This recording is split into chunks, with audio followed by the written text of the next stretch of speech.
L'importanza del verde e dei giardini pubblici all'interno di una città. Facciamo qualche esempio pratico. Se vi ricordate, già l'ultima volta abbiamo parlato del perché questi sono importanti. Se non avete presente il video in questione, andatevelo a recuperare perché è molto importante per comprendere appieno il video che vi sto per presentare. Ve lo lascio giù sotto nei commenti o in descrizione. Volevo riportarvi infatti oggi alcuni esempi pratici di come grandi e innovativi spazi pubblici abbiano migliorato la vita di tutti, contemporanei e non. Facciamo quindi un piccolo salto all'indietro nel tempo. L'accezione di parco pubblico, per come la intendiamo oggi, ovvero un'accezione più democratica, come spazio di convivenza cittadina, risale intorno al 1800, periodo tra l'altro in cui nasce l'urbanistica moderna. Esistevano già molti casi di parchi e ville aristocratiche aperte alla cittadinanza, però in questo caso per la prima volta diventano mezzo di rappresentazione sociale. Uno degli esempi principali di questo nuovo modo di pensare è Central Park. Verso la metà dell'Ottocento, quando New York incominciava ad espandersi a macchia d'olio, trovare dello spazio libero stava cominciando a diventare difficoltoso. A questo punto agli architetti e paesaggisti Olmsted e Vaux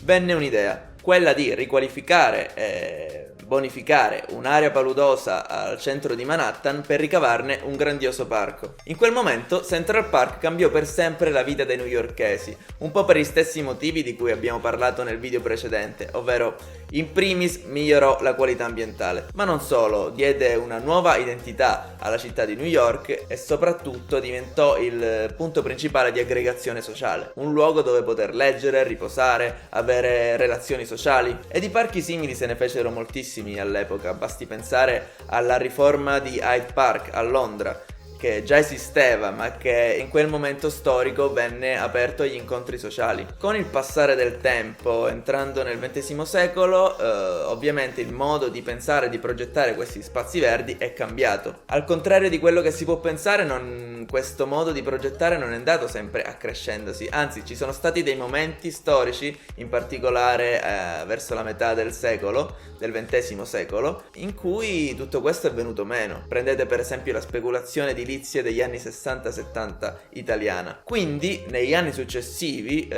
si tentò in moltissime città di sopperire a questa mancanza, e siccome in moltissimi casi gli spazi erano praticamente saturi, si iniziò a sfruttare tutti quegli spazi inutilizzati, che possono essere infrastrutture come macchie di verde inutilizzato, per creare degli spazi di convivenza comune, in pratica i cosiddetti luoghi non luoghi che diventano fruibili a tutti. Un esempio che può chiarirvi meglio le idee è il seguente. Per un anno della mia vita ho vissuto a Valencia e all'interno di questa città c'è un grandissimo parco, o per meglio dire un lunghissimo parco, che circonda interamente la città.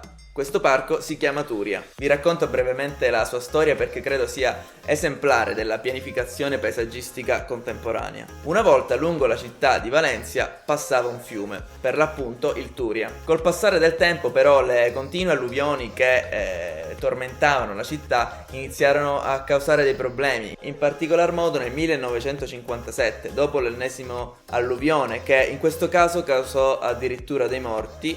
Si decise di deviare il corso principale del fiume e di prosciugarne il letto. Rimaneva a questo punto decidere cosa farne del letto prosciugato. Una delle prime idee che venne avanzata fu quella di creare una gigantesca autostrada con l'obiettivo di unire la capitale Madrid con il Mediterraneo, ricordandoci tra l'altro che in quel momento storico la Spagna era sotto la dittatura di Franco, ma i valenziani erano totalmente in disaccordo con un progetto del genere, che tra l'altro avrebbe portato soltanto ulteriore caos, dividendo completamente due parti della città. Quello che i cittadini chiedevano era nuovi spazi pubblici e nuovi luoghi per poter vivere la città. Avevano già sofferto per tanto tempo, non erano più disposti a soffrire ancora. Fu così che nel 1986, complice anche la caduta della dittatura risalente a qualche anno prima, iniziarono i lavori per il parco più lungo d'Europa. Cosa ha cambiato quindi questa operazione guardandola oggi? Semplicemente per la vita dei valenziani tutto. Il parco non è soltanto il polmone della città, ma anche l'anima. Ha ridato completamente identità alla città di Valencia e soprattutto non si tratta più di un punto di separazione, ma al contrario